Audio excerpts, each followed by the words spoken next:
These repetitive actions may be very common for people who have autism. Now, I have autism, and I find myself doing the exact same thing, whether it be just playing things over and over again, whether it be like a movie or a cartoon or whatever it may be. And same with sounds. I just play the same thing over and over again, whether it be music or a certain part of the music that I just end up just repeating over and over again. Why is this? Why are these repetitive actions just so common? And what use is it for them to do that? Well, one of the solutions about that, for the repetitive behaviors, is, for my case, whenever I watch an animated movie or anything like that, I would watch a certain part of this animated film. One of the reasons why is because I really like how the characters react in this particular certain area, or just how they look, and whether it be like their different emotions, sad, anger, happiness.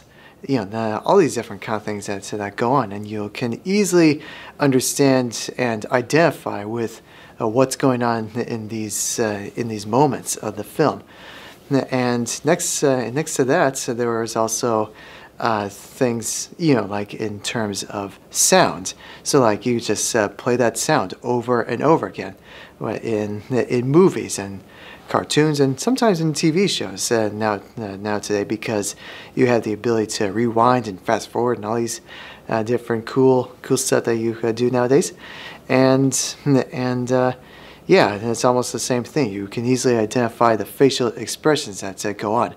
That's just one of the reasons why people with autism want to identify, okay, so this is happening, this is what they feel like.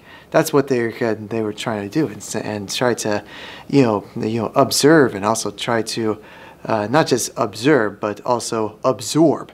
Just absorb all these different information, these different moments, whether it be, okay, so this is the part where they soon become good friends, or great rivals, or anything like that. Any of these moments that start to trigger an interest of what they want to do. But that's just my experience. It's like every time I see this thing over and over again, it's like, man, I want to be a part of that too. So that's one thing. I just wanted to that I like to do that over and over again. Another thing why I would hear certain sounds over and over again is because it's just relaxing. It's just calming. It's just a way to in a way deal with the stimulus and just decompress a certain way. What were one of the sounds that I used? Well, you're not going to believe this, but I've been using the sound of rewinding VHS tapes. I would play the movies all the way through, and then just stop, collect the VHS tapes, and then just take the time to just stop and rewind. And for those who have VCRs, you know what they would sound like. You can easily tell that they're rewinding or playing or whatever goes on. For me, just hearing the VCR doing its work, that was just one thing that really just calms me down. Just really is relaxing in a certain way. And as bizarre as it may seem, it was just a way that helped me the most. And I would just hear those sound effects over and over and over again until I felt like I was totally in control. And yeah, that was just one of those things I really enjoy. So so when it comes to repetitive behaviors, a lot of it is observation. A lot of it is absorbing information, of what goes on, and also just figure out, hey, I kind of want to do that, whether it be make a face, which means you're happy, or anything like that. And as for sounds, hearing these things over and over again, it's just a way to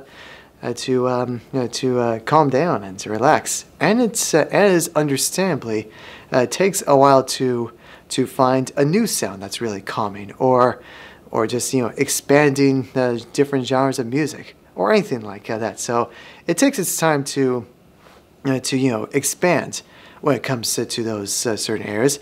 But as terms for repetitive behaviors, it can really help those who have autism in their own specific, unique ways.